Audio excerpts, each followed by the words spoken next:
மாவட்டம் சீர்காழி அகர திருக்கோவினுக்காவில் நூற்றாண்டுகள் பழமையான சின்னம்மாள் அம்பிகை கோவில் அமைந்துள்ளது. இந்த கோவிலில் எழுந்தருளியுள்ள சின்னம்மாள் அம்பிகையை அப்பகுதியைச் சேர்ந்தவர்கள் குலதெய்வமாக வழிபட்டு வருகின்றனர். இக்கோவிலின் திருப்பணி செய்து முடிக்கப்பட்டு இன்று காலை கும்பாபிஷேகம் வெகு விமர்சையாக நடைபெற்றது.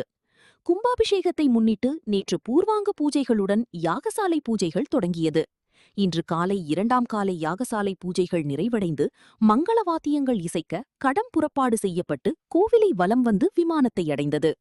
தொடர்ந்து பஞ்சமி திதி சதய நட்சத்திரத்துடன் கூடிய மணி 9:30 முதல் 10:45 மணிக்குள் சிவாச்சாரியார்கள் வேத மந்திரங்கள் ஓத விஷ்ணுபட்டர் தலைமையிலானோர் விமான கலசத்தில் புனித நீர் சேர்த்து கும்பாபிஷேகத்தை நடத்தி வைத்தனர்.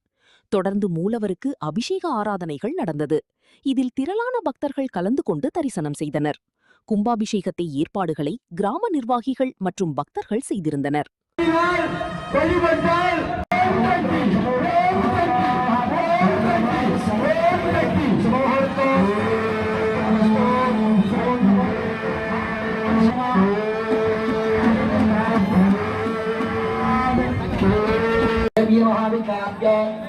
ஓம் மாமாயே மகாவும் யஷ்டாயே மகாவும் தேமாவும் காயே மகாபூதமன்யே மகாவும் மன்யே மகாவும் சர்வாத்மிகாயே சங்கௌரி தேவி பரமேஸ்வரியே மகா ஓம் ஸ்ரீ ஹனுமன சிவன கும்பாபிஷேகம் அக்ஷரசிவாத சித்தத்துல்லாமு அஷ்டதிக்கு பாலகர்களும் அறிந்திடும் வண்ணம் அஷ்டபந்தன மகா கும்பாபிஷேகத்தை அகர திருக்கோணக்காவில் சின்னம்மாளுடைய அருளாலையால் நாங்கள் நிகழ்த்தியிருக்கிறோம் என்று